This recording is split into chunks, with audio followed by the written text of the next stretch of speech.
and voice democracy in Pakistan.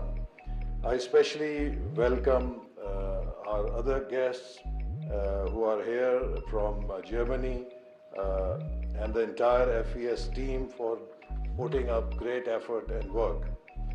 Let me congratulate FES on a century of global service and 3.5 decades of meaningful partnership in Pakistan.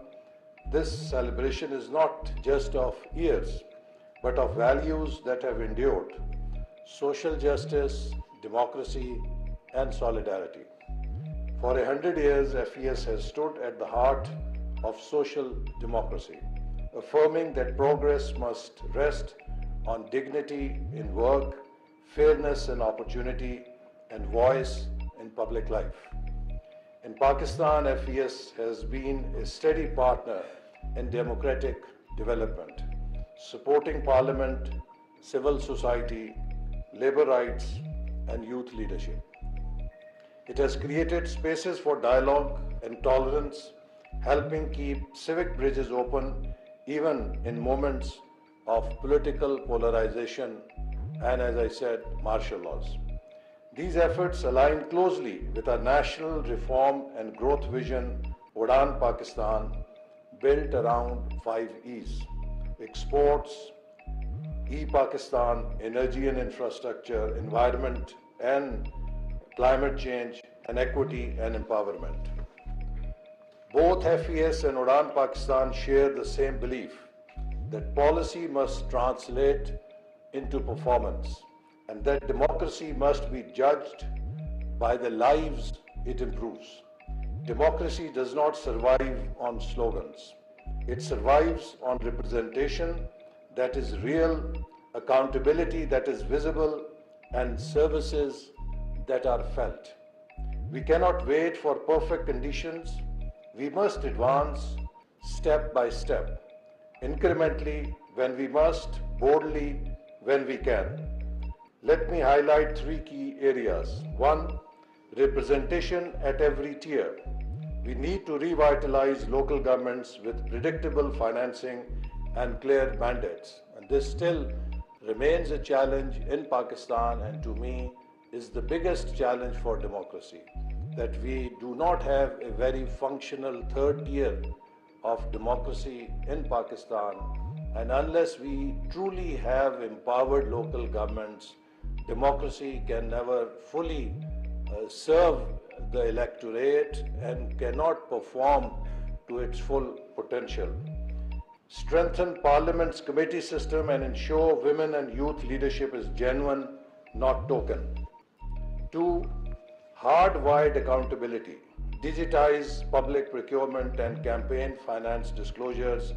Reinforce right to information laws and oversight institutions. Accountability must be structured, not situational. 3, visible and fair delivery. We must publish charters with response times and grievance redressal within 72 hours. When citizens can track their cases online or apply for services through their phones, democracy becomes service, not abstraction. And this is the direction in which, under Uran Pakistan, we are trying to organize public service delivery system. That is what Uran Pakistan aims to achieve. Through E-Pakistan, we are digitizing workflows, payments, and procurements. Through equity and empowerment, we are creating one-stop access for women, youth, and persons with disabilities. Through energy and infrastructure, we are investing in reliability that underpins service delivery. These are not just promises, they are already taking shape. The first ever digital population and housing census 23 was conducted through digital tools, ensuring accuracy, inclusivity, and public trust. It counted every citizen, including transgender persons, reinforcing fairness in representation. Parliament-led SDG oversight has been revived, linking national development with parliamentary accountability. Youth civic programs under Uran Pakistan, including Young Policy Development Corps and Summer Scholars, as well as young development fellows, are building a new generation of democratic thinkers and policy innovators. The Planning Commission's Monitoring and Evaluation Dashboard now enables real-time monitoring of projects, bringing transparency and citizen oversight to public spending. These steps strengthen the social contract between state and citizen through performance, participation, and proof. If a widow can apply for a stipend from her home through phone, if a young entrepreneur can register a business in a week, if a farmer can see fertilizer tender details before sowing, then democracy breathes easier. It is not one grand gesture that makes a democracy work. It is 1,000 verified improvements that make the state predictable, fair, and decent. That is how we rebuild trust in governance. We live in a time of rapid geopolitical shifts, multipolar competition, supply chain realignments, and climate disruption. For South Asia, the choice is very stark: to remain a battleground of rivalries or become a platform of collaboration. Cooperation must have content, not just declarations, but deliverables. That means resolving the disputes in the region so that we can move towards reducing trade barriers and aligning standards, cross-border power trade and shared flood and climate data, recognition of skills, researcher mobility, and interoperable digital payments. Pakistan's geoeconomic vision is clear: connect, de-risk, and grow. And with partners like Germany and the EU, we can align green industrial growth with resilient value chains. Another critical frontier is the future of work. Technology is changing jobs faster than our institutions can adapt. Our task is not to resist the future, but to shape it fairly and to prepare ourselves proactively. That means aligning education and training with Industry 4.0 and green transitions, expanding women's access to STEM, extending social protection to informal and platform workers, and ensuring productivity with dignity through support and decent work conditions. This is the justice dividend of social democracy, the promise that growth will be equitable, inclusive, and humane. Pakistan deeply values its friendship with Germany, founded on mutual respect, democracy, and cooperation. Germany's social market economy, combining efficiency with compassion, mirrors the spirit of our own reform journey and constitution. Our cooperation is expanding in climate resilience, vocational training, and digital governance. And for 35 years, FES has served as a civic and intellectual bridge between our two nations, connecting parliamentarians, academia, labor, and civil society. May this bridge continue to widen and strengthen. Let us translate today's dialogue into clear commitments. I propose 3 priorities. 1, a democracy delivery compact, measurable service standard across government departments and ministries linked to citizen feedback. 2, a regional cooperation agenda, a 12-month roadmap for trade facilitation, power exchange, data sharing, and climate resilience. 3, a people-centric labor deal extending social protection to 1 million informal and platform workers and launching a Women and Skills Accelerator linked to green industries. These are achievable, visible, and unifying, the kind of actions that make politics credible again.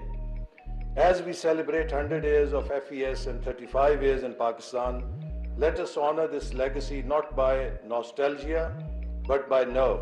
the courage to renew democracy so it delivers, to reform governance so it serves, and to grow our economies so they include. Democracy must deliver, cooperation must reduce friction, and growth must lift the many, not few, and no one should be left behind.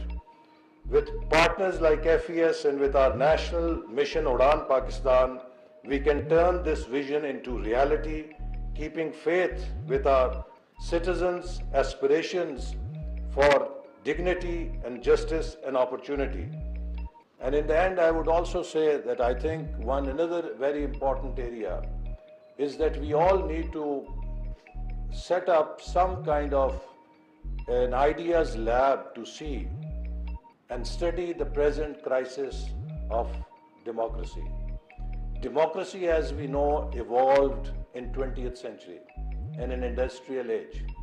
And the traditional model of democracy was based on the fact that people gave vote to their chosen representatives, and those chosen representatives ran the affairs for 4 or 5 year term and then went back to electorate at the expiry of their term. And for this period, people, once they voted, took back seat. Now, two important revolutions have taken place. One is an information revolution. Two is the technology revolution that has connected people. And third, there is a demographic revolution where young population is today a dominant section of the electorate, particularly in developing world. What we are seeing that the new citizenry is not willing to cast itself in the traditional mold of democracy that evolved in the 20th century during Industrial Revolution era. In this digital age, when people are far more informed, people are far more connected and networked, they want a share in the decisions that are taken. They want to be active participants in the manner their societies are governed and run. And this disconnect is becoming evident through a general discontent that we are seeing in democracies everywhere. And it is giving rise to a particular mode of populist politics that is projecting hate, prejudice, and contempt against old model of democracy or the traditional players of democracy. So I think time has come that we also need to reinvent democracy according to the new changes that have taken place and likely to take place in future, so that democracy becomes more inclusive, it becomes more participatory, and it becomes more responsive to the new challenges. Only then we will be able to effectively counter this new populist brand of politics that we are seeing is rising in every democracy, whether Europe or America or Asia, whether in other democracies. So this, I think, is a new challenge, that how do we reinvent democracy in 21st century in wake of these new challenges that have taken place. So thank you very much, and my best wishes for a successful conference and a lasting Pakistan-Germany friendship, and to all FES staff here in Pakistan, in Germany, and all over the world for the great work they are doing and the great contribution they are making towards promoting the objectives of social democracy. Pakistan-Germany friendship, Zindabad.